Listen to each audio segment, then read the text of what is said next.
আল্লাহর হাবিব ওই দুই সমাধান সহ যখন ওই বর্বরদের পেছনে মেহনত শুরু করলেন, আহারি ওই বর্বরগুলো এখন আর বর্বর নাই, ওদের পরিচয় পাল্টায় গেছে।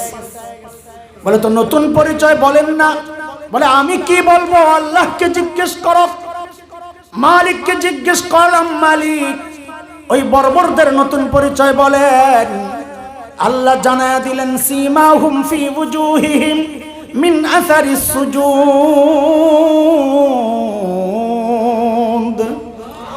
আল্লাহ জানায়া দিলেন ওদের চেহারার মধ্যে সেজদার চিহ্ন পাইবা। বলে সেজদার চিহ্ন তো বাহির দিয়া, তার মানে বাহিরে ফিটফাট, আবার ভেতরে সদরঘাট কিনা? আল্লাহ বলেন না না না, আমার নবীর সাহাবীরা বাহিরও এক নাম্বার, ভেতরেও এক নাম্বার। বলে ভিতরে এক নাম্বার আমরা বুঝবো কেমনে? তো আল্লাহ যেন জবাব দিচ্ছেন, রে বান্দা তোর বুঝার দরকার কি, আমি ওদের কলবের পরীক্ষা নিয়েছি, আমি দেখেছি ওই পরীক্ষায় ওরা পাস। আল্লাহ সূরা হুজুরাতে বলেন উলাইকাল্লাযীনা ইমতাহানাল্লাহু কুলুবাহুম লিত্তাকওয়া লাহুম মাগফিরাতুন ওয়া আজরুন আযীম।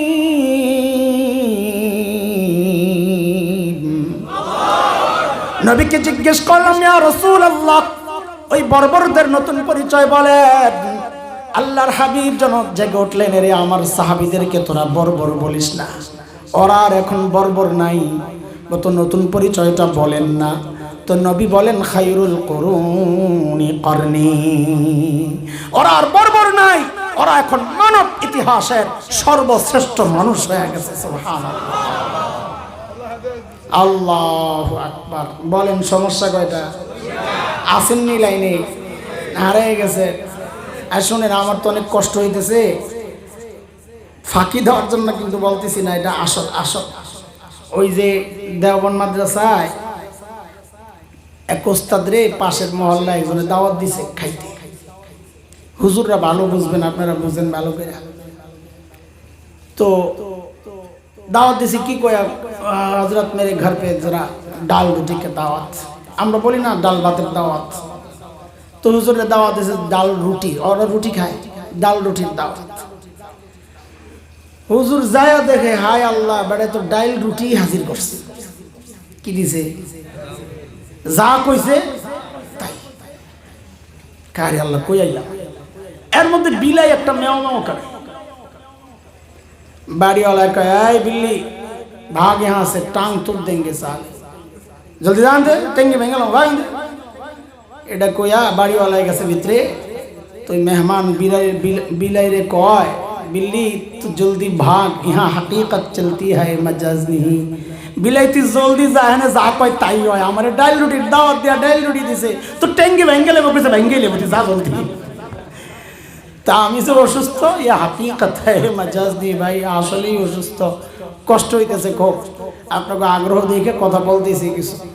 আচ্ছা শোনেন, পুরা বয়ানটারে একটু লাইন করে দেই যেন মুখস্থ রাখা যায়। মুখস্থ রাখবেন ইনশাল্লাহ, না এলোমেলো কিছু কথা বইলা যাবো গা, কোনো ফায়দা নাই।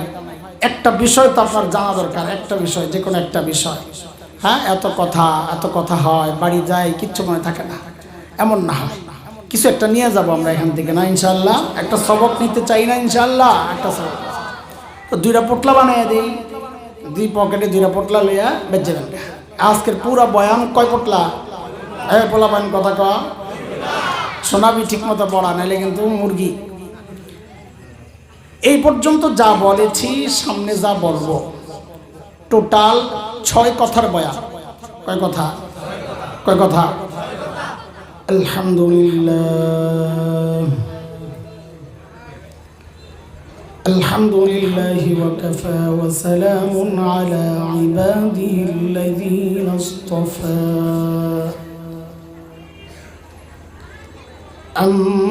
أما بعد فأعوذ بالله من الشيطان الرجيم.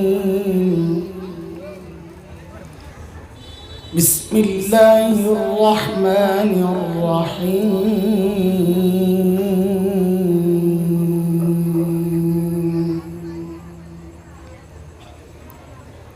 لقد من الله على المؤمنين إذ بعث فيهم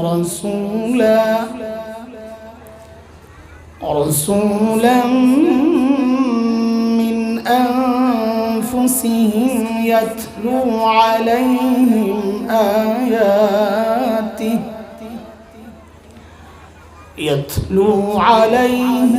آياته ويزكيهم ويعلمهم الكتاب والحكمة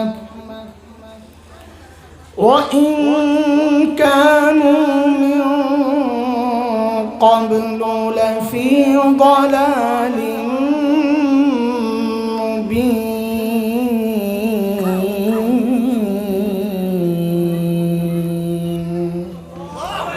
آمنت بالله صدق الله العلي العظيم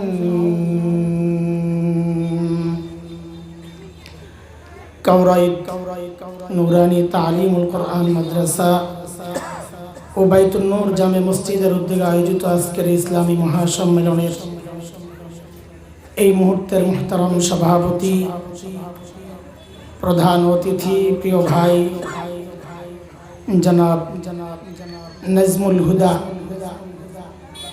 অন্যান্য অতিথিবৃন্দ, হযরত উলামায়ে কেরাম, মুরব্বিয়ানে আযম, দূর দূরান্ত থেকে আগত ইসলাম প্রিয় সুধী সমাজ, প্রিয় ছাত্র ভাইয়েরা, যুবক বন্ধুরা, পর্দার আড়ালের মা ও বোন, আল্লাহ সুবহানাহু ওয়া তাআলার অশেষ মেহেরবানি যে মহান মালিক লাখো কোটি মানুষ থেকে বাছাই করে দিন এই মজলিসে আমাকে আপনাকে আসার বসার কিছু কথা বলা ও শোনার তৌফিক দান করেছেন। সেজন্য মহান রবের শুকরিয়া আদায় করি, জবান খুলে প্রাণ খুলে কালিমাতুশ শুকর উচ্চারণ করি আলহামদুলিল্লাহ। দোয়া নেওয়ার জন্য শুরুতে দুইটা কথা বলি, তারপরে কথা শুরু করবো ইনশাআল্লাহ। সেটা হচ্ছে আজকে প্রায় এক সপ্তাহ অসুস্থ, এর মধ্যে গত 2 দিন খুব বেশি খারাপ। গতকালও কোথাও মাহফিলে যেতে পারি নাই, আজকেও বিছানার থেকে উঠছি, শোয়া থেকে উঠাই আসছি মাহফিলে। শুধু মাথায় ঘুরতেছিল একটা জিনিস, বাসার থেকে বারবার মানা করতেছিল যে এইভাবে এই অবস্থায় কেন যাওয়া। ওই যিনি দাওয়াত করেছেন যে ভাইটা, ওই ভাইয়ের চেহারাটা খালি বারবার ফুটতেছিল আমার মাথায়। কতবার যে মানুষটা গেছেন আমার কাছে, এত কষ্টের পর একটা ডেট পাওয়া, এই মানুষটা কষ্ট তো পাবে, আবার যারা আসবেন তাদের কাছেও ছোট হয়ে যাবে। তো বলছি ঠিক আছে, আল্লাহর উপর ভরসা, চলো যাই। কথা কম বললেও অন্তত হাজির হলে আয়োজকরা লজ্জায় পড়ে না। যাই হোক, আপনাদের কাছে দোয়া চাই, আল্লাহ তাআলা যেন আমাকে সুস্থ করে দেন। এবং যে উদ্দেশ্যে একটা আয়াত পড়েছি, সূরা আলে ইমরান 164 নম্বর আয়াত, মাদ্রাসা কেন্দ্রিক মাহফিল, মাদ্রাসা কি চায় আপনাদের কাছে, চেষ্টা করব এই বিষয়ে কিছু কথা বলার জন্য। মুহতারাম হাজরিন, আল্লাহ সুবহানাহু ওয়া তাআলা জমিনে যত নবী পাঠিয়েছেন আলাইহিমুস সালাতু ওয়াস সালাম, এই সমস্ত নবীকে আল্লাহ কেন পাঠিয়েছেন? আল্লাহ তাআলা যখন দেখেছেন তার বান্দা ধ্বংসের খাদে চলে গেছে, জাহান্নামের রাস্তায় ছুটে চলেছে, ওই বিপন্ন বিপর্যস্ত মানবতাকে রক্ষার জন্য আল্লাহ সুবহানাহু ওয়া তাআলা যুগে যুগে হযরত আম্বিয়া আলাইহিমুস সালামকে দুনিয়ায় পাঠিয়েছেন। যেমন হযরত মূসা আলাইহিস সালামকে আল্লাহ দুনিয়ায় কেন পাঠাইছেন, কখন পাঠাইছেন? আল্লাহ তাআলা যখন দেখেছেন ফেরাউন এবং তার বংশের লোকেরা নবীর বংশ বনি ইসরাইলের উপর এমন নির্যাতন চালাচ্ছিল যে বনি ইসরাইল নিঃশেষ হয় প্রায়। নির্যাতনের কিছু ধরন, কতটা ভয়ঙ্কর নির্যাতন ছিল, কিছু ধরন কোরআন আল কারীমের মধ্যে আসছে। যেমন সূরা ইব্রাহিম 6 নম্বর আয়াতে একটা ধরন আসছে। আল্লাহ বলেন, وإذ قال موسى لقومه اذكروا نعمة الله عليكم إذ أنجاكم من آل فرعون يسومونكم سوء العذاب ويذبحون أبناءكم ويستحيون نساءكم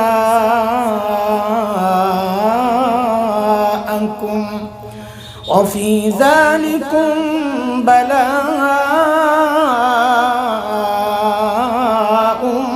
من ربكم عظيم।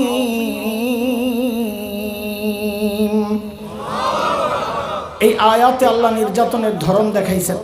ফেরাউন কি করত? যখন মেয়ে জন্ম নিত বাচ্চায় রাখতো, কিচ্ছু বলতো না। যখনই ছেলে জন্ম নিত নিজের ক্ষমতা হারাবে এই ভয়ে গণকদের স্বপ্নের ব্যাখ্যা যে বনি ইসরাইলে এমন এক ছেলে আসবে যে আপনাকে ক্ষমতা থেকে টেনে নামাবে। এই ক্ষমতা হারানোর ভয়ে ফেরাউন ছেলে জন্ম নিলেই ধরে ধরে জবেহ করে হত্যা করত।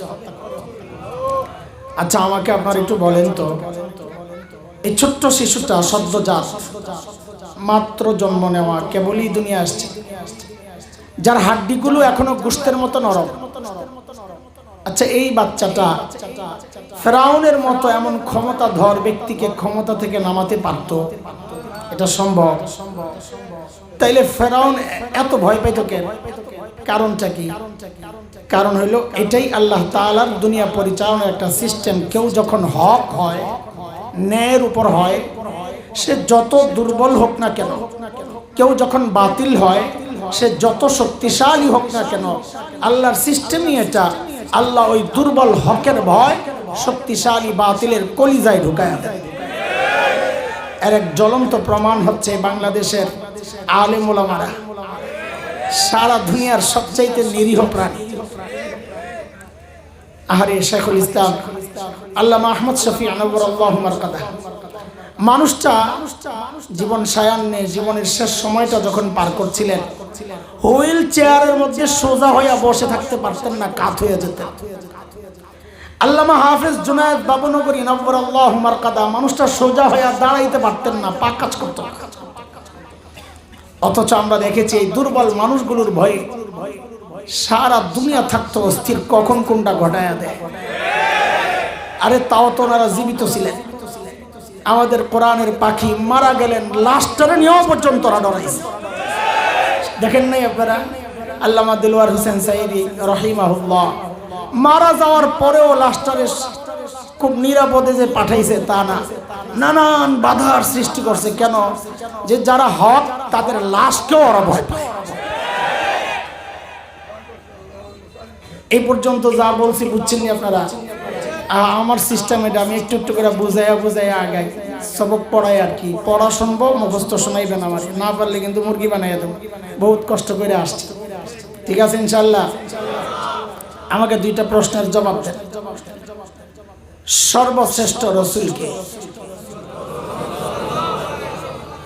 মনে হয় যেন বিপদে পড়ে গেছেন গা।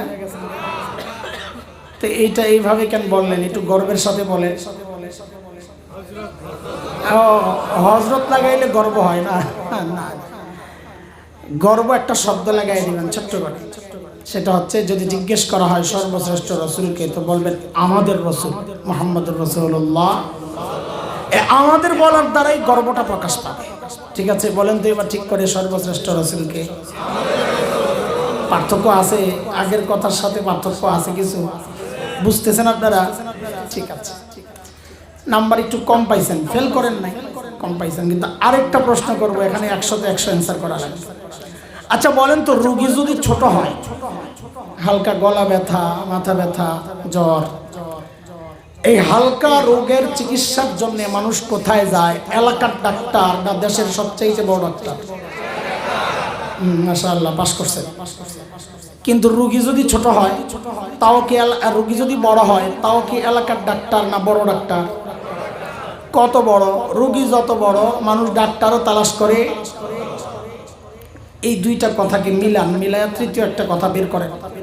সেটা হচ্ছে যেহেতু আল্লাহ তাআলা নবীদেরকে দুনিয়ায় পাঠিয়েছেন দুনিয়ার অসুস্থ মানুষের চিকিৎসার জন্য, তো বুঝতে হবে আল্লাহ তাআলা সর্বশ্রেষ্ঠ রাসূলকে ওই যুগেই পাঠাইছেন যেই যুগের মানুষগুলো ছিল মানব ইতিহাসের সবচাইতে জঘন্য আর খারাপ মানুষ। কেমনে বুঝলেন? বলে ডাক্তার যেহেতু সবচাইতে বড়, বোঝা গেল যাদের চিকিৎসার জন্য পাঠানো হয়েছে ওরা রোগীও ছিল সবচাইতে। আমার কথা কি বুঝে আসছে আপনাদের? সেই রোগীদের যুগটাকে ইতিহাসে বলা হয় আইয়ামে জাহিলিয়া। কি বলা হয়? বর্বরতার যুগ। বর্বরতার মাত্রা কতদূর ছিল যে ওদেরকে ঠিক করতে আল্লাহ সর্বশ্রেষ্ঠ রাসূল আনলেন। ইতিহাস পড়ে দেখবেন শরীরের পশম দাঁড়ায় যায়। মানুষ এতটা খারাপ কেন হয়? আরে একটা পয়সার জন্য মানুষ খুন করে ফেলত। আজকে মূর্তি পূজা হয় কিনা? এখন তখনও হতো, তো পার্থক্য কি? এখন মসজিদের মধ্যে মূর্তি রেখে পূজা করা হয়, অথচ তখন বাইতুল্লাহর ভেতরেই ছিল 360 মূর্তি।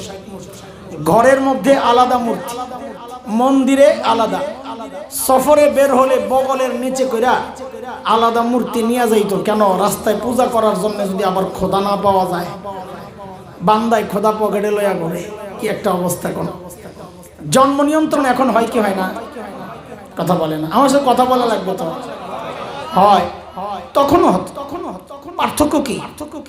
এখন জন্ম নিয়ন্ত্রণ হয়, পেটের মধ্যে বাচ্চা নষ্ট করা হয় অথবা আসতেই দেওয়া হয়।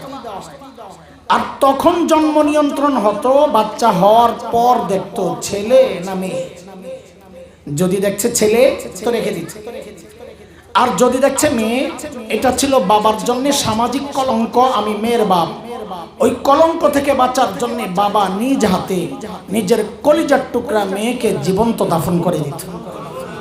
কোরআন আল কারীমের কয়েক জায়গায় আসছে, সূরা যুখরুফে আসছে, সূরা নাহলে আসছে 58-59 নম্বর আয়াত।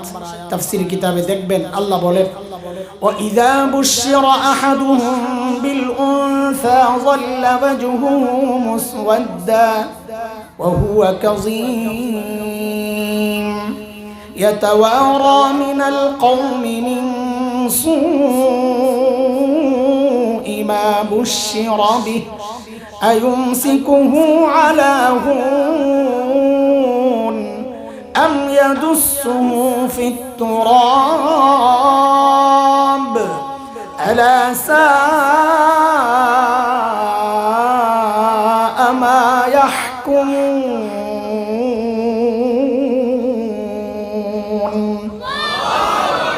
এই ছিল আরবের সামাজিক অবস্থা। মানুষগুলো এতটা খারাপ হওয়ার পেছনের মৌলিক কারণ কি ছিল? কারণটা কি? আমাদের দারুল দেওবন্দ মাদ্রাসার প্রায় 55 বছরের প্রিন্সিপাল ছিলেন যিনি হাকিমুল ইসলাম কারি তৈয়ব রহমতুল্লাহ আলাইহি বলেন, মানুষগুলো এতটা খারাপ হওয়ার পেছনের মৌলিক কারণের অভাব নাই। মৌলিক কারণ ছিল দুইটা। বলেন তো কয়টা? সবাই বলেন। এই মুখস্থ করা শুরু, কিন্তু মৌলিক কারণ কয়টা? 1 নম্বর জাহালত, মূর্খতা। 2 নম্বর চারিত্রিক অধঃপতন।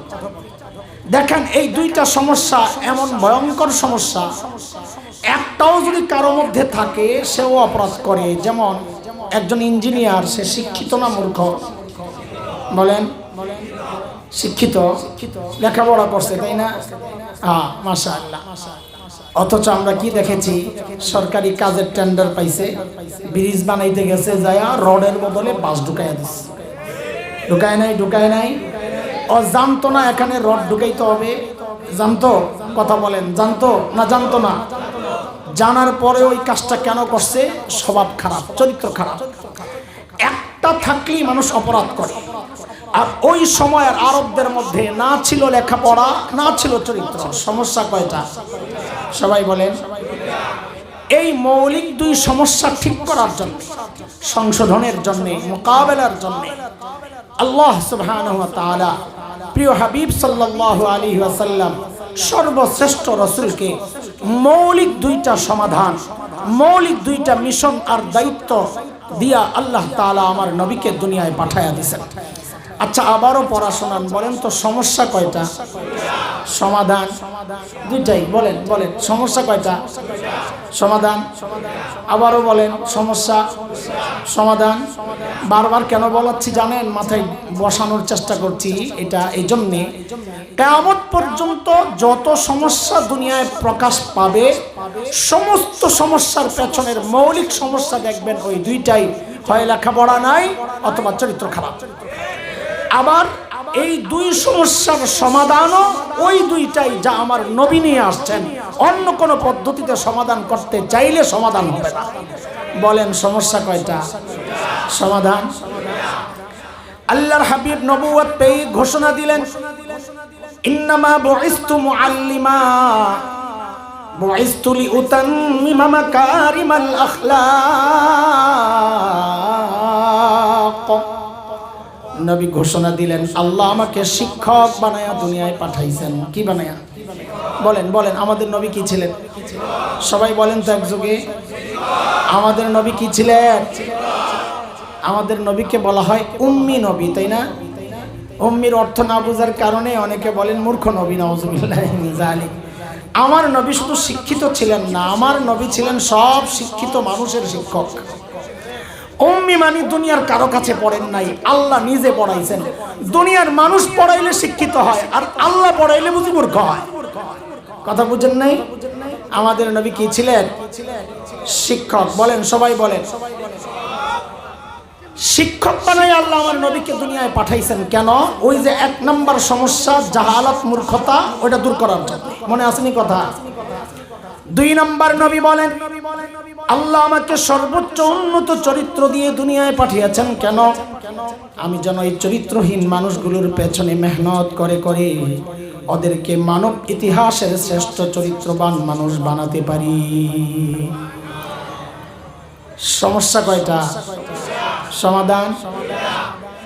আমাদের নবী যেন কি ছিলেন? আবার জোরে কোন তো। ঠিক আছে, একটা কথা বলি, খোসা মনে করেন না। আমরা কিছু বললেই তো আপনারা খালি খোসা মনে করেন। খোসা না, এটা আপনাদের হৃদয়ে আফসোসের আগুন জ্বালাইতে কথাগুলো বলছে, কষ্ট দেওয়ার জন্য। ছোটবেলায় মা যখন গোসল করাইছেন ডলায়া ডইলা ডইলা, শীতকালে কষ্ট লাগে নাই? তো এই যে ওয়াশ করাইছেন আপনাদের, এটা কি কষ্ট দেওয়ার জন্য না আপনার ভালোর জন্য? তা আমরা মৌলবীরা মাঝে মাঝে ওয়াজ করি, মাঝে মাঝে ওয়াশ করি। কখনো কখনো একটু ওয়াশ হবে, ওয়াশ ওয়াশ ওয়াশ, বুঝেন তো না? দোলাই দোলাই। তো এই দোলাইরে মনে করবেন আপনার ভালোর জন্যই করা হচ্ছে, আপনাকে কষ্ট দেওয়ার জন্য না। ঠিক আছে? দেখেন, আপনারা যারা মাদ্রাসাওয়ালা না, মাদ্রাসায় পড়েন নাই, আপনাদের গর্বের উপলক্ষের শেষ নাই। কেউ শিল্পপতি, তার গর্ব। কেউ ইঞ্জিনিয়ার, তার গর্ব। কেউ ডাক্তার, তার গর্ব। কেউ পিএইচডি করা ডক্টর, তার গর্ব। কেউ সমাজপতি, তার গর্ব। কেউ জনপ্রতিনিধি, মেম্বার, চেয়ারম্যান, এমপি, তার গর্ব। কারো ছেলে মেয়ে ইউরোপ আমেরিকায় থাকে, তার গর্ব। গর্বের উপলক্ষের শেষ নাই। কিন্তু আমরা যারা মাদ্রাসায় পড়ছি, এটা কওমি হোক আলিয়া হোক, আমি জায়গায় ভাগ করতে চাই না, আমরা যারা মাদ্রাসায় পড়েছি, পড়ছি, পড়াচ্ছি, আমাদেরও একটা গর্বের জায়গা আছে। সেটা কি জানেন? আপনাদের মতো অত নাই, কিন্তু একটা আছে। সেটা হচ্ছে আমরা যে শিক্ষার সাথে যুক্ত, ওই শিক্ষার গোড়ায় মুহাম্মদুর রাসূলুল্লাহ সাল্লাল্লাহু আলাইহি ওয়াসাল্লাম। এটা আমাদের গর্ব। আপনাকে জিজ্ঞেস করলে আপনি বলতে পারবেন না আপনার শিক্ষার গোড়ায় কি। আমি বলতে পারবো। কেন? কারণ আমাদের প্রত্যেকটা লেখাপড়া ওই আমার ওস্তাদ হইয়া, তার ওস্তাদ হইয়া, তার ওস্তাদ হইয়া শেষ যায় ঠেকছে কোথায়? মুহাম্মদ সাল্লাল্লাহু আলাইহি ওয়াসাল্লাম পর্যন্ত। এরপরে আল্লাহ নবীকে শেখাইছেন কে? আচ্ছা, একটা উদাহরণ দিলে বুঝবেন আপনারা। আমরা বুখারী শরীফ পড়েছি, নাম শুনছেন বুখারী? হ্যাঁ, নাম শুনছেন? মাশাআল্লাহ। এখন তো বুখারীর নাম না শোনার মতো না, কারণ এখন কিছু হলে খালি বুখারীর হাদিস শোনায় হুজুর করে পাবলিক। বুখারী তো আছে, সুবহানাল্লাহ। বেটা দেখছস কি তুই বুখারী জীবনে? বুখারী শরীফ পড়েছি আমরা। এখানে অনেক আছে, চেহারা দেখলে বোঝা যায়, আমরা বুঝি। অথবা শিক্ষক ওস্তাদও থাকতে পারেন, শেখুল হাদিস। প্রথম হাদিস, ইন্নামাল আমালু বিন্নিয়াত, আল হাদিস, লম্বা হাদিস। এই হাদিসটা, এই হাদিসের গোড়ায় যে নবী নবী থেকে আমাদের পর্যন্ত আসছে যেভাবে, এটা আমাদের গর্বের একটা লাইন, সংযুক্তি। আমি আমার ওস্তাদের কাছে পড়েছি। আমার ওস্তাদ ঢাকার ফরিদাবাদ মাদ্রাসায় ছিলেন শেখুল হাদিস আল্লামা আব্দুল হাফিজ রহমতুল্লাহ আলাইহি। এই হাদিসটাই আমি ভারতের দেওবন্দ মাদ্রাসায় পড়েছি। আমার ওস্তাদ শেখুল হাদিস আল্লামা নাসির খান রহমতুল্লাহ আলাইহি। আমার এই দুই ওস্তাদের ওস্তাদ শেখুল আরব ওয়াল আজম হযরত হুসাইন আহমদ মাদানী নওয়ারাল্লাহু মারকাদাহ, তার ওস্তাদ ছিলেন শেখুল হিন্দ মাহমুদ হাসান দেওবন্দি রহমতুল্লাহ আলাইহি। তার ওস্তাদ ছিলেন ব্রিটিশ বিরোধী আন্দোলনের অন্যতম সিপাহ সালার মুজাহিদ মিল্লাত ইমাম কাসেম নানুতুবি রহমতুল্লাহ আলাইহি। তার ওস্তাদ ছিলেন শাহ আব্দুল গনি মুজাদ্দিদ দেহলভী রহমতুল্লাহ আলাইহি। তার ওস্তাদ ছিলেন শাহ মোহাম্মদ ইসহাক আদ-দেহলভী রহমতুল্লাহ আলাইহি। তার ওস্তাদ ছিলেন শাহ আব্দুল আজিজ মুহাদ্দিস দেহলভী রহমতুল্লাহ আলাইহি। তার ওস্তাদ ছিলেন শাহ ওয়ালিউল্লাহ মুহাদ্দিস দেহলভী রহমতুল্লাহ আলাইহি। তার ওস্তাদ ছিলেন আবু তাহের আল মাদানী রহমতুল্লাহ আলাইহি। তার ওস্তাদ ছিলেন ইব্রাহিম কুর্দি রহমতুল্লাহ আলাইহি। তার ওস্তাদ ছিলেন আহমদ আল কুশাশি রহমতুল্লাহ আলাইহি। তার ওস্তাদ ছিলেন আহমদ আশ-শিন্নাবি রহমতুল্লাহ আলাইহি। তার ওস্তাদ ছিলেন মুহাম্মদ আর-রমালি রহমতুল্লাহ আলাইহি। তার ওস্তাদ ছিলেন জাইনুদ্দিন আল মিসরি রহমতুল্লাহ আলাইহি। তার ওস্তাদ ছিলেন আহমদ ইবনে আলী আল হাজার আল আসকালানি রহমতুল্লাহ আলাইহি। তার ওস্তাদ ছিলেন ইব্রাহিম আত-তানুখি রহমতুল্লাহ আলাইহি। তার ওস্তাদ ছিলেন আবুল আব্বাস আল হাজ্জার রহমতুল্লাহ আলাইহি। তার ওস্তাদ ছিলেন আবু আলী আজ-জুবাইদি রহমতুল্লাহ আলাইহি। তার ওস্তাদ ছিলেন আবুল ওয়াক্ত আস-সিবজি রহমতুল্লাহ আলাইহি। তার ওস্তাদ ছিলেন আবু মুহাম্মদ আস-সারখসি রহমতুল্লাহ আলাইহি। তার ওস্তাদ ছিলেন আবুল হাসান আদ-দাউদি রহমতুল্লাহ আলাইহি। তার ওস্তাদ ছিলেন আবু মুহাম্মদ আস-সারখসি রহমতুল্লাহ আলাইহি। তার ওস্তাদ ছিলেন আবু আব্দুল্লাহ ফিরাবি রহমতুল্লাহ আলাইহি। তার ওস্তাদ ছিলেন মুহাম্মদ ইবনে ইসমাঈল ইমাম বুখারী রহমতুল্লাহ আলাইহি। তার ওস্তাদ ছিলেন হুমায়দি রহমতুল্লাহ আলাইহি। তার ওস্তাদ ছিলেন সুফিয়ান ইবনে উয়াইনা রহমতুল্লাহ আলাইহি।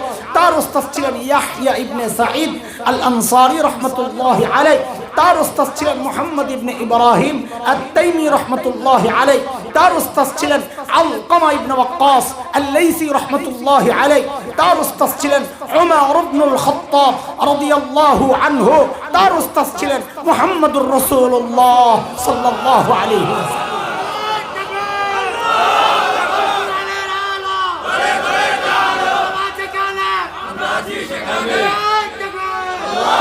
এটা তো আমাদের গর্ব, আমাদের গর্ব যে আমাদের শিক্ষার গোড়ায়কে বলেন না। কিন্তু আমি আবারও বলি, আপনাদেরকে খোঁচানোর জন্য বলছি না, আফসোসের আগুন জ্বালাইতে বলছি কথাগুলো। অদুস্ত এই গর্বের পরিচয় দেওয়ার ঠিকাদারি মৌলবীরা আল্লাহর কাছ থেকে নিয়ে নেয় নাই, যে আপনারা দিতে পারবেন না। এই গর্বের পরিচয় দেওয়ার অধিকার আপনাদেরও ছিল, কিন্তু পারছেন না কেন? কোনদিন জানতে চেয়েছেন, কাউকে জিজ্ঞেস করেছেন যে আমরা পারছি না কেন? না, পারেন নাই। এই জন্যে কুচক্রীরা আপনাদের সামনে, আপনার সন্তানের সামনে এমন এক সিলেবাস রেখেছে, যে সিলেবাসে লেখাপড়া করে এই গর্বের পরিচয়টা দেওয়া যায় না। শুধু তাই না, কিছুদিন আগে কুচক্রীরা আমাদের আরেকটা গর্বের পরিচয় আছে, আমরা কার সন্তান, আমাদের বাপকে। এটা ঠিক আছে জবাব, তবে আমি বলি শব্দ একটু বাড়াবেন, বলবেন আমরা নবী আদমের সন্তান। বলেন তো এবার ঠিক করে, কার সন্তান? ওই যে বলছি, গর্বের শব্দ থাকলে লাগাই দিবেন, গর্বের জায়গা থাকলে আপনি করবেন না কেন? হ্যাঁ, একটা এমপির ছেলে, এমপির নাম আব্দুল্লাহ। এমপির নাম কি? এমপির পোলারে জিজ্ঞেস করে, কি তুমি কার পোলা? তো হ্যাঁ কইব আমি আব্দুল্লাহ সাহেবের ছেলে। কি কইব? কেন? ওই এমপি শব্দের মধ্যে ওর গর্ব লুকায় আছে। একটা সামান্য এমপির পোলা যদি গর্বের শব্দ তালাশ করে না লাগাইয়া দেয়, তা আপনার এত এত গর্বের উপলক্ষ থাকতে আপনি বাদ দেন কেন? আর এখন আরো বাদ দেওয়া যাবে না। কেন জানেন? কারণ আমরা তো খালি আদমই কইতাম, কিন্তু ওরা মাঝখানে কাটাকাটি শুরু করছে। মানুষ গণনার এই সিস্টেমটার নাম ছিল আগে আদমশুমারি। কি ছিল? হঠাৎ করে দেখি আদম নাই, কি হয়ে গেছে? গণশুমারি হয়ে গেছে। আচ্ছা, কোনোদিন জানতে চেয়েছেন ভাই আদম কেন কাটছো? মাথা ব্যথা নেই তো? কোনোদিন কারো কাছে জিজ্ঞেস করেন নাই আদম কেন কাটা হলো? কারণ ওই কুচক্রীরা যারা এগুলা প্রণয়ন করে, ওদের মাথায় শয়তান ছাড়ছে, ওর পেছ লেগে গেছে যে আমরা কি আসলে আদমের সন্তান নাকি জঙ্গল থেকে পালায় আসা বান্দরের পুত। কি লেগে গেছে? পেছ লেগে গেছে। এত পেঁচা পেঁচির দরকার নাই, আদম কাইটা। ওরা আদম কাটছে, আমরা আদমের সাথে শব্দ আরো বাড়াবো। আগে বলতাম আদম সন্তান, এখন থেকে বলবো আমরা নবী। মনে থাকবে ইনশাআল্লাহ। কিন্তু আমাদের আশ্চর্য লাগে কি জানেন? ওলামাদের প্রতিবাদের মুখে কুচক্রীরা তখন পিছু হটতে বাধ্য হয়েছিল। ওলামারা প্রতিবাদ করেছেন, কিন্তু আপনারা চুপ ছিলেন, কথা বলেন না। বরং ওই প্রতিবাদী আলেমকে কেউ কেউ কটাক্ষ করেছেন। এই প্রতিবাদের মধ্যে রাজনীতির গন্ধ পেয়েছেন। দোস্ত, সব জায়গায় রাজনীতি তালাশ করেন না। এটা রাজনীতির ব্যাপার না, এটা আমার ঈমানের ব্যাপার, এটা আমার বিশ্বাসের ব্যাপার, এটা আমার আকীদার ব্যাপার, এটা আমার চেতনার ব্যাপার। ভবিষ্যতে এমন চক্রান্ত হইলে আলেমদের থেকে দূরে না সইরা আপনি কোন দল করেন, কারে ভোট দেন, আপনার ব্যাপার।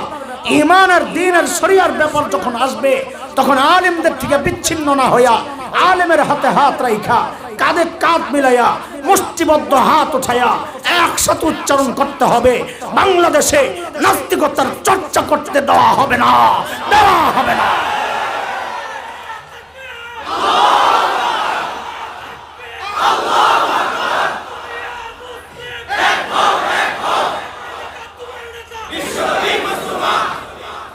বলেন সমস্যা কয়টা? মনে আসেনি? আবার হারিয়ে গেছেন স্লোগান দিয়া। সমাধান আল্লাহর হাবিব ওই দুই সমাধান সহ যখন ওই বর্বরদের পেছনে মেহনত শুরু করলেন, আহারি ওই বর্বরগুলো এখন আর বর্বর নাই, ওদের পরিচয় পাল্টায় গেছে। বলে তো নতুন পরিচয় বলেন না। বলে আমি কি বলবো? আল্লাহকে জিজ্ঞেস করো, মালিককে জিজ্ঞেস করলাম, মালিক। ওই বর্বরদের নতুন পরিচয় বলেন। আল্লাহ জানায়া দিলেন, সীমাহুম ফি উজুহিহিম মিন আসারিস সুজুদ।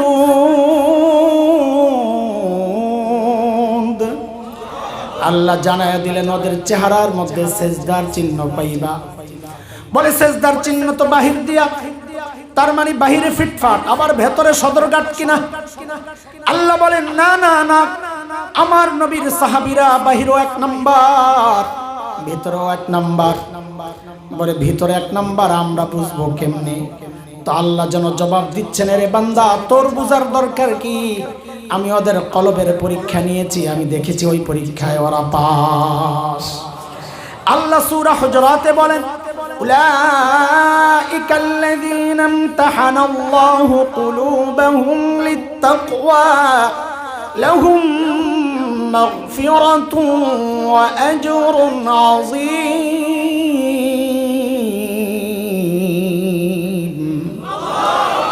নবীকে জিজ্ঞেস করলাম, ইয়া রাসূলুল্লাহ, ওই বর্বরদের নতুন পরিচয় বলেন।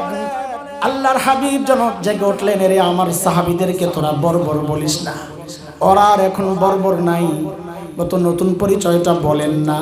তো নবী বলেন, খায়রুল কুরুনি করনি, ওরা আর বর্বর নাই, ওরা এখন মানব ইতিহাসের সর্বশ্রেষ্ঠ মানুষ হয়ে গেছে। সুবহানাল্লাহ, আল্লাহু আকবার। বলেন সমস্যা কয়টা? আসেননি লাইনে, হারিয়ে গেছে। আর শোনেন, আমার তো অনেক কষ্ট হইতেছে, ফাঁকি দেওয়ার জন্য কিন্তু বলতেছি না, এটা আসল আসল। ওই যে দেওবন্দ মাদ্রাসায় এক ওস্তাদ রে পাশের মহল্লা একজনে দাওয়াত দিছে খাইতে। হুজুররা ভালো বুঝবেন, আপনারা বুঝেন ভালো করে। তো দাওয়াত দিছে, কি কয়, হযরত মেরে ঘর পে জরা ডাল রুটি কা দাওয়াত। আমরা বলি না ডাল ভাতের দাওয়াত। তো হুজুরের দাওয়াত দিছে ডাল রুটি, ওরা রুটি খায়, ডাল রুটির দাওয়াত। হুজুর যায় দেখে, হায় আল্লাহ, বেড়ে তো ডাল রুটি হাজির করছে। কি দিছে? যা কইছে তাই। কারে আল্লাহ কই আইলা এর মধ্যে বিলাই একটা মেও মেও করে বাড়িওয়ালা কয় এই বিল্লি भाग यहाँ से टांग तुर देंगे साले जल्दी जान दे टेंगे भेंगे लो भाग এটা কইয়া বাড়িওয়ালা গেছে ভিতরে তুই মেহমান बिलाई रे কয় बिल्ली तू जल्दी भाग यहाँ हकीकत चलती है मजाज नहीं बिलाई तू जल्दी जा है ना जा कोई ताई হয় আমারে ডাল রুটি দাওয়াত দিয়া ডাল রুটি দিছে তো টেঙ্গি ভেঙ্গে লেবো কইছে ভেঙ্গে লেবো যা জলদি তা আমি যে অসুস্থ এই হাকিকত है मजाज नहीं भाई আসলেই অসুস্থ কষ্ট হইতেছে খুব আপনাকে আগ্রহ দেখে কথা বলতেছি কিছু আচ্ছা শুনেন পুরা বয়ানটারে একটু লাইন করে দেই যেন মুখস্থ রাখা যায় মুখস্থ রাখবেন ইনশাআল্লাহ না এলোমেলো কিছু কথা বইলা যাবো গা কোনো ফায়দা নাই একটা বিষয় তো আপনার জানা দরকার একটা বিষয় যে কোনো একটা বিষয় হ্যাঁ এত কথা হয় বাড়ি যায় কিচ্ছু মনে থাকে না এমন না কিছু একটা নিয়ে যাব আমরা এখান থেকে না ইনশাআল্লাহ একটা সবক নিতে চাই না ইনশাআল্লাহ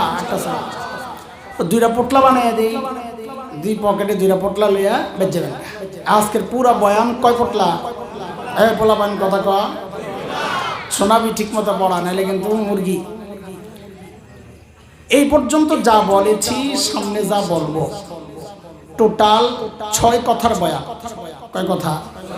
কয় কথা সাহাবীদেরকে নিয়ে 3 কথা সাহাবীদেরকে নিয়ে আমার মতো জাহেল যারা ওদেরকে নিয়ে 3 কথা কয় কথা হইলো দেখবেন এই 6 কথা দিয়ে একটা ব্রেকেট দিয়া দেবো আর বাইরে কোনো কথা নাই গুইরা মুইরা এই 6 কথার ভিতরে ঘুরতাছি তা আপনার পড়া মুখস্থ থাকবে সহজ হবে আপনার জন্য বলেন সাহাবীদেরকে নিয়ে কয় কথা আমি যা বলি আমার সাথে সাথে বলবেন জবাব দিয়েন না আমি প্রশ্ন করতেছি না আমি মুখস্থ করাই দিছি পড়া আমার সাথে সাথে বলবেন বলেন ওরা ছিল কি সবাই বলে নাই মানে বুঝে নাই সবাই বলেন ওরা ছিল কি অবাক হওয়ার মতো একটা ভাব নিয়ে বলেন হইল কি আবার ওরা ছিল কি ওরা মানি সাহাবীরা নবীর সঙ্গীরা সাল্লাল্লাহু আলাইহি ওয়াসাল্লাম বলেন ঠিক করে বলেন এবার ওরা ছিল কি অবাক হওয়ার মতো ভাব আনতে হবে হইল কি কয় কথা গেল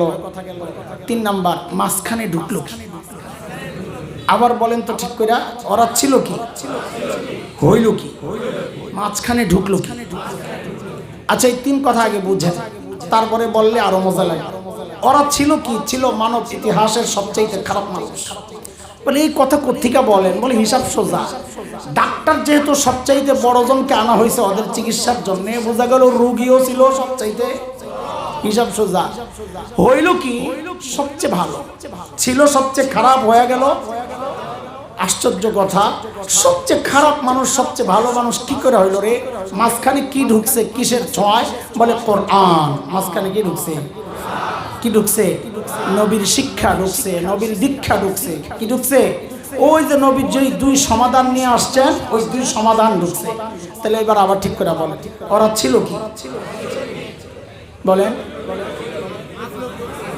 মনে থাকবো ইনশাআল্লাহ এটা পোটলা করে ডাইন পকেটে লন আবার বাইর করুম এটা আরেকটা পোটলা বানান আচ্ছা আমরা যারা সাহাবায়ে কেরাম যে নোংরামি ছাড়লেন পাপাচার ছাড়লেন এই সমাজের মানুষ ওই পাপাচার গুলা এমন একটাও নাই যা করে না জিনা বন্ধ হয়ে গেছে শরাব খাওয়া বন্ধ হয়ে গেছে কাটাকাটি বন্ধ হয়ে গেছে পূজা বন্ধ হয়ে গেছে মুসলমানও করে মিয়া করে না বাপ রে বাপ কি আশক যায় মুক্তি পাহারা দেয় সুবহানাল্লাহ বাপ রে বাপ মিয়া বন্ডামির জায়গা পাও না মূর্তি পাহারা দেও হ্যাঁ সুশীল সাজো সুশীল বলে তো কি পাহারা বসাইছেন আপনারা মূর্তি পাহারা না এটা ঈমান আর কুফরের ব্যাপার মুসলমান মূর্তি পাহারা দিবে না তুমি কি দিছো তাইলে যে আমরা বলছি পাহারা দেবো কিডা যেন কোন কুচক্রী গ্যাঞ্জাম লাগানোর জন্য ভারতের সহযোগিতা পাওয়ার আশায় আইসা মূর্তি ভাঙ্গা আম্মু কান্দে চাপায়া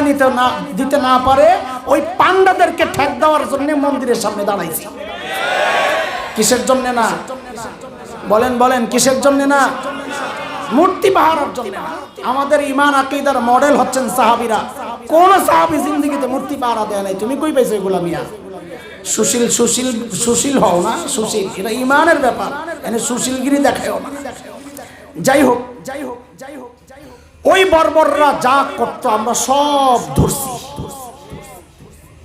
সাহাবায়ে কেরাম যে কোরআন ধরে সর্বশ্রেষ্ঠ হইলেন, আমরা ওই কোরআনটি কি করছি ছাড়ছি।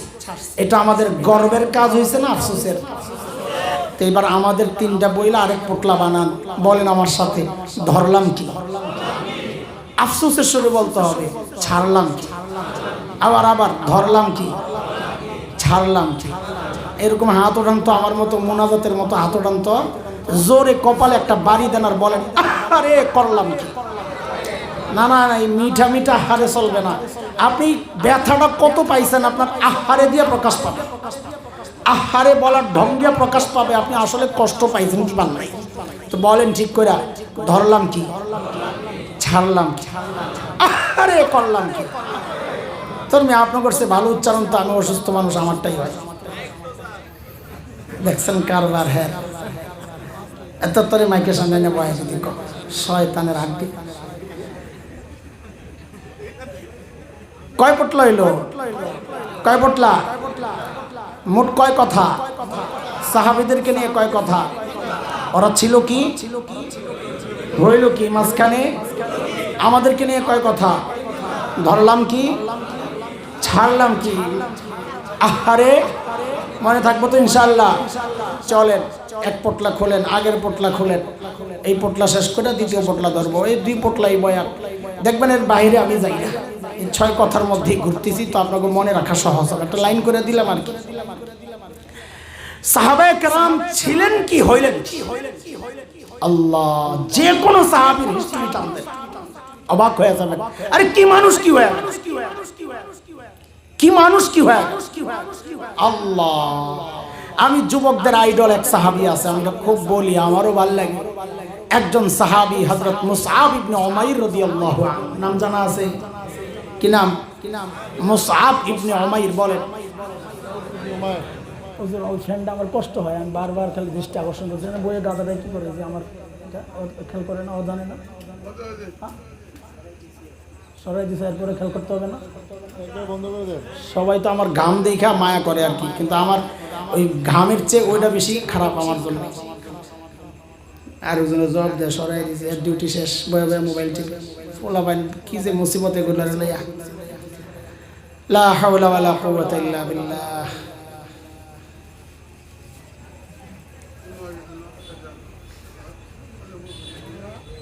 এই খেয়াল করেন, ঠিক আছে ঠিক আছে না, ওখানে টাচ করলে আপনি আরো ঝামেলায় পড়বেন, আপন হাল হতে ছেড়া দেন। এটা আমি খেয়াল করতেছি আগে থেকেই। বাস কথা শোনেন, কথা শোনেন, কথা শোনেন। কি সাহাবীর নাম বলছি? মুসআব ইবনে উমাইর। মক্কায় মুসআব ছিলেন ফাতা মক্কা বলা হতো, হিরো অফ মক্কা, মক্কার হিরো। চলনে বলনে স্টাইলে চেহারায় আয় হায় সবচেয়ে স্মার্ট বয়, সোজা কথা, মডেল পুরুষ, সবচাইতে সুন্দর, সবচাইতে স্টাইলিশ পোশাকে সেজে গুজে থাকতেন হযরত মুসআব। দেখেন, একজন মানুষকে সুন্দর দেখানোর জন্য 3টা বিষয় কাজ করে। 1, টাকা পয়সা আছে, দামি পোশাক পরে সুন্দর লাগে। 2, রুচি ভালো, বুজ্জা বুজ্জা ম্যাচিং করে পরে সুন্দর লাগে। 3, চেহারা ভালো, যা পরে তাই ভালো লাগে। জামা কালাটা গায়ে দিলেও সুন্দর লাগে, সাদা গায়ে দিলেও সুন্দর লাগে, ঠিক না? আমগো নাজমুল ভাই জুব্বা কালারটা পিনলেও লাগতো পিসাব পিসাব, আর শার্ট প্যান্ট পরলেও লাগতো এমপি সাহেব, যেটা পরে হেঁটেই ভালো লাগতো। তোরা ঠিক কথা, আবার না শার্ট পরলেও সুন্দর লাগতো বেটা, আবার কয় ঠিক। আমি কইছি দিকে লগে ঠিক করবি, সব খালি ঠিক, বাসা থেকে মুখস্থ করে আয় ঠিক, যা খালি যা কয় খালি ঠিক মেরে তো মস্কায়। হযরত মুসআব ইবনে উমাইর, তার মধ্যে 3টাই ছিল, রুচিও ছিল উন্নত, মানুষও ছিলেন ধনী, মা বাবার আদরে আহলাদের সন্তান। চেহারা, ওহো, মুসআবের চেহারা ছিল আজীব সুন্দর। কত সুন্দর বোঝার জন্য একটা কথাই বুঝেন, 12 জন আরবের চেহারা নবী আলাইহিস সালামের চেহারার সাথে কিছুটা মিলত। এর মধ্যে সবচেয়ে বেশি মিলত নবীর চাচাতো ভাই হযরত জাফর ইবনে আবি তালিব, জাফর আত-তাইয়ার রাদিয়াল্লাহু আনহু। ওনার চেহারাও মিলতো, স্বভাবও মিলতো। ওই 12 জনের মধ্যে একজন হচ্ছেন হযরত মুসআব ইবনে উমাইর, যার চেহারাটা নবীর চেহারার সাথে মিলত। তাইলে মুসআব কত সুন্দর বুঝার জন্য আর কিছু বলা লাগবে? নবীর চেহারার সাথে যার চেহারা মিলে তার চেয়ে সুন্দর চেহারাওয়ালা দুনিয়ার কে হইতে পারে? কারণ আমার নবীর চেয়ে সুন্দর আল্লাহ কাউরে বানান নাই, বানাবেন না। আল্লাহ, হযরত মুসআব এত ফিটফাট থাকেন, আইরে যে দেখে তাকায় থাকে, নারী পুরুষ জুয়ান বুড়া সব তাকায় থাকে। কি জিনিস মাশাআল্লাহ, নায়ক নায়ক, তোরা কসনা নায়ক, ওই নায়ক। আহা, যখন ইসলামের দাওয়াত ঢুকছে দিলের মধ্যে যায় লাগছে। আর শুনেছেন যে এগুলোর কোনো দাম আল্লাহর কাছে নাই। ইন্নাল্লাহা লা ইয়ানজুরু ইলা সুওয়ারিকুম ওয়া ইলা আমওয়ালিকুম ওয়ালাকিন ইয়ানজুরু ইলা কুলুবিকুম ওয়া আমালিকুম।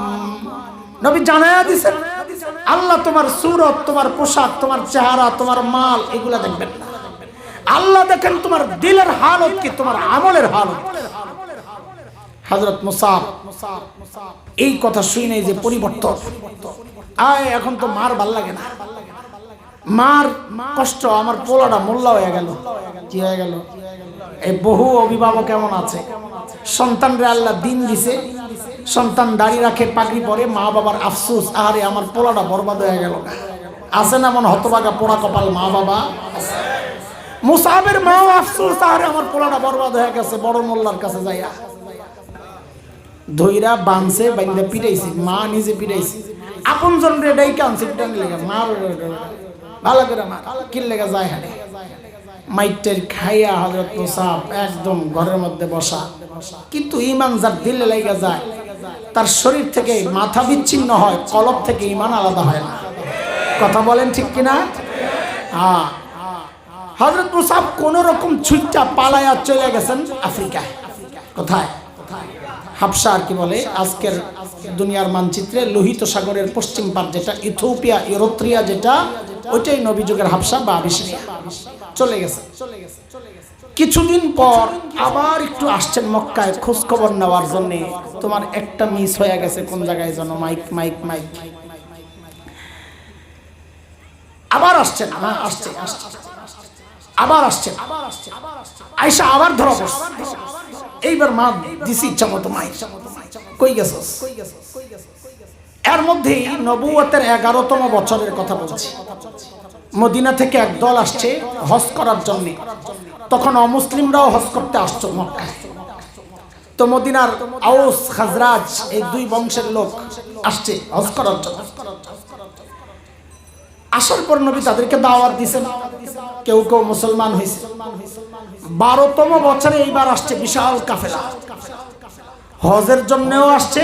আগে যারা মুসলমান হয়েছেন তারাও আসছে। নবী এইবারও দাওয়াত দিয়েছেন, চুক্তি হয়েছে, আপনি চলে আসেন মদিনায়। এটা নবুয়তের 12তম বছর। আল্লাহ,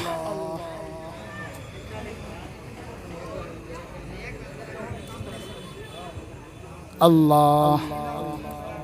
আচ্ছা, কথা নাই, কথা নাই।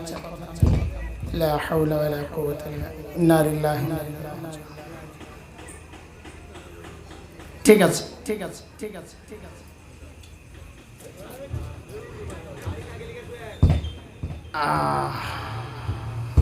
দুরূদ শরীফ পড়েন, দুরূদ শরীফ পড়েন। আল্লাহুম্মা সাল্লি আলা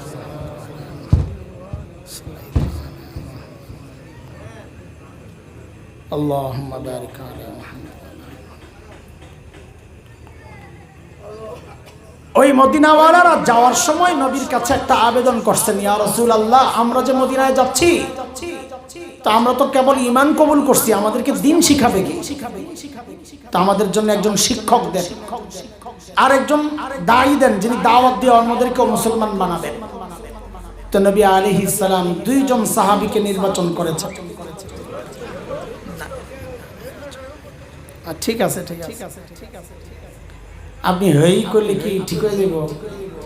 যা কইলে ঠিক হইব ওইটা কর। দুরূদ শরীফ পড়বেন, লা হাওলা পড়বেন। শয়তান ডিস্টার্ব করতে পারে, শয়তান তার সুদায় দেয়, জানেন? বিশ্বাস হয় না? জিন্নাত আছে না, দুষ্ট জিন, তার সুদায় কুত্তা পাঠায় দেয়, কুত্তা দেখবেন মাঝে মাঝে মাহফিলে মাঝখানে কুত্তা দৌড় মারে, যা যা তুই যা, একটু যা, সাবধানে থাকিস, বুঝে একটু যায় পাঠায় দেয়। নবী আলাইহিস সালাম কয়জন সাহাবী নির্বাচন করছেন? একজন হযরত মুসআব ইবনে উমাইর, ওই সেই মুসআব। আরেকজন অন্ধ সাহাবী ছিলেন আব্দুল্লাহ ইবনে উম্মে মাকতুম রাদিয়াল্লাহু আনহু। এই দুইজনকে নবী পাঠিয়ে দিয়েছেন আগে আগে। নবুয়তের 12তম বছর এটা। নবুয়তের 13তম বছর নবী নিজেও চলে গেলেন মদিনায় হিজরত করে। এই পর্যন্ত তো আপনাদের জানা আছে, তাই না? মদিনায় গেলেন, হিজরি বর্ষ গণনা শুরু হইল। প্রথম বছর নবী কি করলেন? আশেপাশের গোত্রের সাথে আপোষ মীমাংসা চুক্তি করলেন যে আমরাও তোমাদের সহযোগী, তোমরাও আমাদের সহযোগী, এই আওয়াজ উঠায় দিলেন। হিজরতের দ্বিতীয় বর্ষে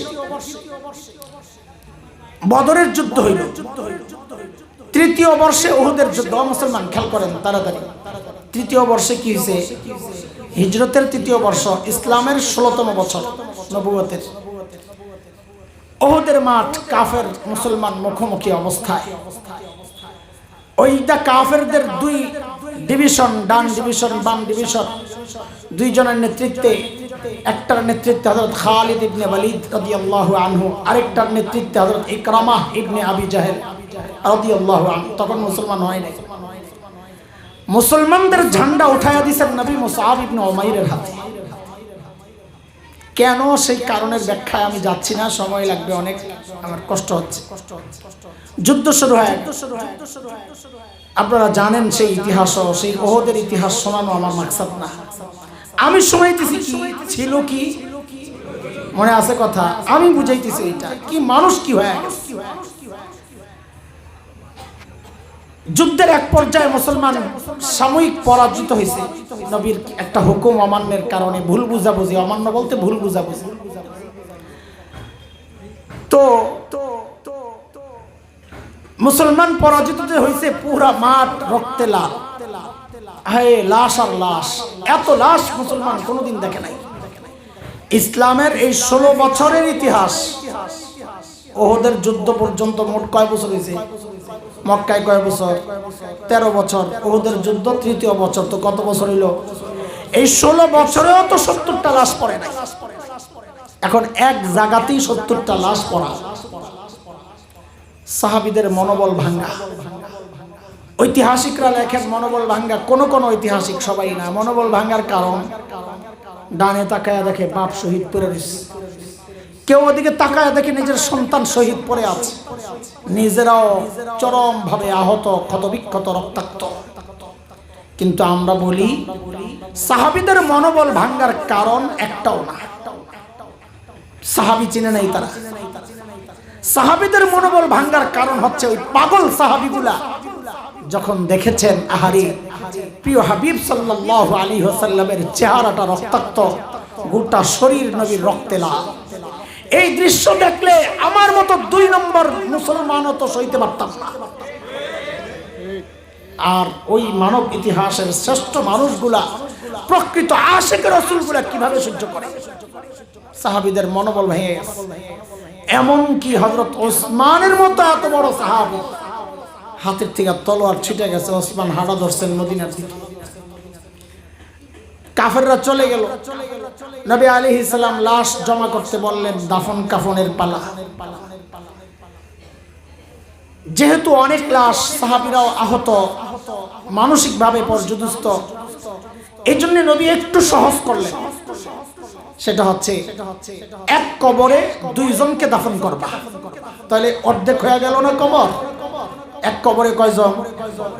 তবে একটা খালি হুকুম দিয়েছেন, সেটা হইল যে কাকে আগে ঢুকাইবা? যার বয়স বেশি, চেহারা সুন্দর, হ্যাঁ না, নবী বলেছেন যার সংগ্রহে কোরআন বেশি, মানে যার হিফজ বেশি, তাকে আগে ঢুকাবা। এটা কোরআনের হাফেজের মর্যাদা। আজকে পাগড়ি লইছে যারা, সিনেমা করে আয় সাহাবীরা লাশ জমা করতেছে। এর মধ্যে ওই যে ঝান্ডাওয়ালা হযরত মুসআব ইবনে উমাইর আছে, এই জন্যই তো কাফেররা শয়তান খবর ছড়াইয়া দিতে পারছে যে নবী শহীদ হয়ে গেছেন, কারণ ওই যে মুসাবের চেহারা যে নবীর মতো। আমি যে হাদিসটা শোনাইতেছি আপনাদেরকে, বুখারীতে আসছে, হযরত আব্দুর রহমান ইবনে আউফ এবং হযরত খাব্বাব ইবনুল আরিত বর্ণনা করেন। আমার শব্দগুলো হবে হযরত আব্দুর রহমান ইবনে আউফের 4045 নম্বর হাদিস, বুখারীতে উহুদ অধ্যায়ে পাইবেন। হযরত আব্দুর রহমান ইবনে আউফ বলেন, যখন মুসআবকে আনলাম দাফন করার জন্য, শহীদকে দাফন করার কিছু ব্যতিক্রম সিস্টেম আছে, আপনাদের তো জানা আছে না? যেমন গোসল ছাড়া দাফন দিতে হয়, জানেন তো? যেই কাপড়ে শহীদ হয়েছে ওই রক্তাক্ত কাপড় সহই কি করতে হয়? দাফন দিতে হয়। কেন? আমি আপনি কোন অবস্থায় হাসরের মাঠে উঠবো আল্লাহই জানে। হাদিসের কথা, ইন্নাকুম তুহশারুন কামা তামুতুন, মৃত্যু যেই অবস্থায় হাসরে হবে ওই অবস্থায়। যুবক, হেডফোন লাগায়া গান শুনতে শুনতে ঘুমায়া যাও, পোড়া কপাল। ওই অবস্থায় মৃত্যু হলে কিন্তু হাসরে গান শুনতে শুনতে ওঠা লাগবে। আল্লাহ হেফাজত করে। আমরা কে কোন অবস্থায় উঠবো আল্লাহই জানে, কিন্তু শহীদ যখন হাসরের মাঠে উঠবে, আহা, মৃত্যু যেহেতু হয়েছে তার শরীর থেকে রক্ত পড়তেছিল, তা হাসরে উঠবে এই অবস্থায় শহীদের শরীর থেকে তাজা রক্ত টপ টপ করে ঝরতে থাকবে, আর ওই রক্ত থেকে মেশক আম্বরের ঘ্রাণ বের হবে। আল্লাহ শাহাদাতের মৃত্যু নসিব করো। হযরত আব্দুর রহমান ইবনে আউফ বলেন, মুসআবকে যখন দাফন করতে আনছি, যেহেতু তার শরীরের কাপড় দিয়েই তাকে দাফন দিতে হবে, হায় এখন দেখি মুসআবের শরীরে পর্যাপ্ত কাপড় তো নাই, ছোট্ট একটা চাদর দিয়া সতর ঢেকে রাখছে। ছিল কি মনে আছে? Smart boy, hero of Mecca, নববী শিক্ষার দীক্ষার পর পরিবর্তনটা দেখেন। আরে ভাই, পরিবর্তন আম্ব, সাহাবীর পরিবর্তন দেখেন। বলে ছোট্ট একটা কাপড়, চাদর। কত ছোট? হযরত আব্দুর রহমান ইবনে আউফ বলেন, আহারে, ইন গুত্তিয়া বিহা রাসুহু বাদাত রিজলাহ ওয়া ইন গুত্তিয়া বিহা রিজলাহ বাদা রাসুহু। আয় হায়, বলে ওই কাপড়টা দিয়া মুসাবের মাথাটা ঢাকতে গেলে মুসাবের পা খালি হয়ে যায়, টান দিয়া পা ঢাকতে গেলে মুসাবের মাথা খালি। ছিল কি হইল? দৌড়ে গেছেন নবীর কাছে, ইয়া রাসূলুল্লাহ, মুসআবকে দাফন করার মতো পর্যাপ্ত কাপড় নাই, আর মাথা টান দিয়া ঢাকলে পাও খালি হয়ে যায়, পাও ঢাকলে মাথা খালি হয়ে যায়, এখন কি করব? আল্লাহর হাবিব বলেন, ওর মাথাটাই ঢেকে দাও। পায়ের মধ্যে আরবের এক রকমের ঘাস আছে, ইসখির বলে, ওই ঘাস দিয়ে ওর পাউডারে ঢেকে দাও। এর দোস্ত একটু সংক্ষেপ করা লাগবে আমার সাথে। বলেন তো, এই যে পরিবর্তনটা কিসের ছোঁয়া? সবাই একসাথে জোরে কর, কিসের ছোঁয়া? এই তিন কথা শেষ। পোটলা এটারে আবার পকেটে লন। কি তিন কথা? ওরা ছিল কি, হইল কি, কিসের ছোঁয়া? এবার বলেন, মাঝখানে ঢুকছি কি মানে আবার আমরা অন্য শব্দে জিজ্ঞেস করতেছি। এই পরিবর্তন কিসের ছোঁয়া? জোরে কন। নববী শিক্ষা, নববী দীক্ষা, শুধু কোরআন না, নববী আদর্শ ছিল। কারণ নবী দুই মিশন নিয়ে আসছেন, এক মিশন কোরআন, আরেক মিশন নবীর ব্যক্তিগত চরিত্র সুন্নাহ। আচ্ছা, এটারে রাখেন। এইবার ওই যে আরেক পোটলা ছিল, খোলেন। কি যেন ধরলাম কি ছাড়লাম কি? আহারে, মনে আছে তো কথা? এইবার আমারে দুইটা প্রশ্নের জবাব দেন। আচ্ছা, এখানে সবাই কি বিশ্বাস করেন যে কোরআন একমাত্র মাধ্যম, যে মাধ্যম মানুষকে সর্বশ্রেষ্ঠ মানুষ বানায়? সবাই বিশ্বাস করেন? সবাই কে কে করেন দেখি তো, হাত উঠাই তো। আল্লাহু আকবার। আমিও করি, মাশাআল্লাহ, হাত নামান। আরেকটা প্রশ্ন করি, আপনারা কি আপনাদের সন্তানকে সর্বশ্রেষ্ঠ মানুষ বানাতে চান? চান? আসলে কে কে চাই দেখি তো?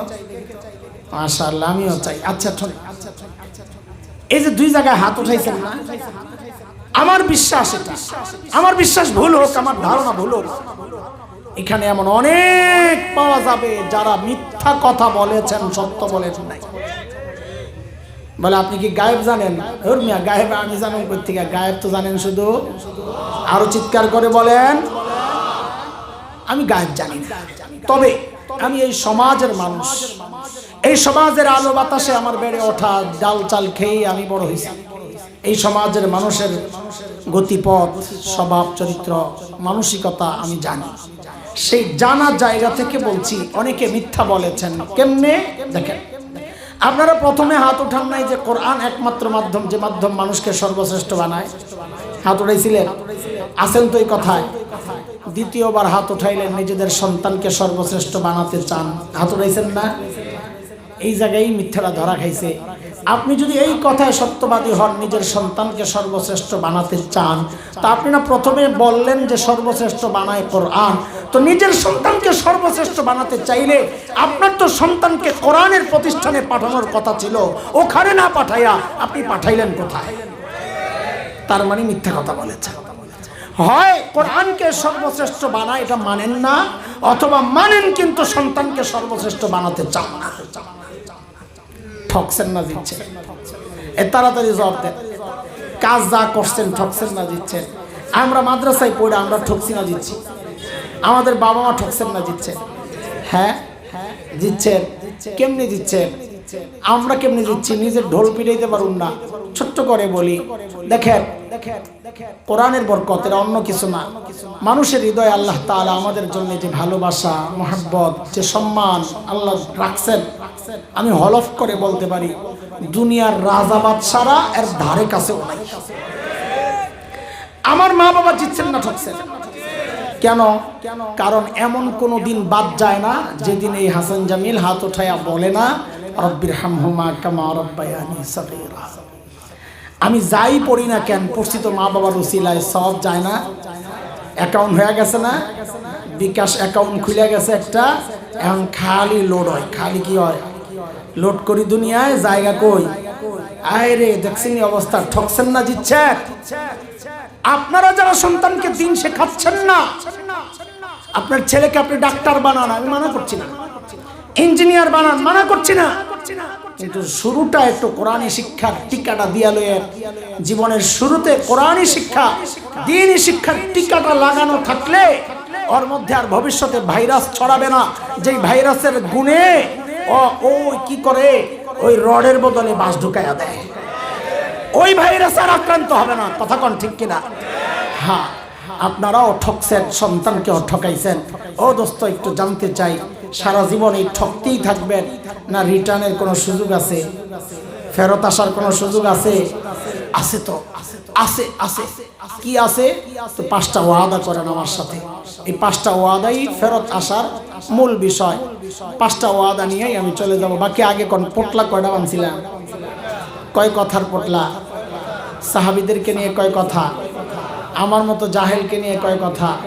এইবার 5টা ওয়াদা করেন আমার সাথে। বলেন সবাই ইনশাআল্লাহ শুদ্ধ কোরআন শিখবো, ইনশাআল্লাহ শিখবো, ইনশাআল্লাহ ইনশাআল্লাহ নিয়মিত কোরআন পড়বো, ইনশাআল্লাহ ইনশাআল্লাহ। হ্যাঁ হ্যাঁ, কোরআন অনুযায়ী চলবো, ইনশাআল্লাহ। ঠিক আছে ইনশাআল্লাহ। কোরআন অনুযায়ী চললেই দেখবেন সন্তানকে মাদ্রাসায় পাঠিয়ে দিবেন, হিসাব সোজা। 4 নাম্বার, কোরআন ওয়ালাদেরকে ভালোবাসবো। কোরআন ওয়ালা কারা? কাঠমোল্লারা। হ্যাঁ, যদি দেখেন যে আপনার নেতা কয় না মোল্লার লগে চলবি না, তাইলে নেতা তালাক। জোরে কন, কয়টা কয়টা? কয় 4টা, তালাক 4টা না? ঠিকই আছে, এর কথা ঠিকই আছে। বউরে না 3টা দেয়। এই সমস্ত নেতা করে হারা জীবন তালাক, খালি তালাক দিতেই থাকে। কথা কন ঠিক কিনা? যদি দল বলে মোল্লার কাছে যাবি না, ওই দলও তালাক। চিৎকার করে কন ঠিক কিনা? ঠিক আছে ইনশাআল্লাহ। আলেমদের থেকে দূরে সরাইতে চাইবে যারা আমাদেরকে, নেককারদের থেকে দূরে সরাইতে চাইবে যারা, ওদের সাথে আমাদের দুনিয়াতেও কোনো সম্পর্ক নাই, আখিরাতেও কোনো সম্পর্ক নাই। ঠিক আছে ইনশাআল্লাহ। কয়টা গেল? 4টা। শুদ্ধ কোরআন শিখবো, নিয়মিত কোরআন পড়বো, কোরআন মতো চলবো, কোরআন ওয়ালাদেরকে ভালোবাসবো। 5 নাম্বার, কোরআনী প্রতিষ্ঠান যেখানেই দেখবো পাশে দাঁড়াবো, ইনশাআল্লাহ। কে কে দাঁড়াবো দেখি?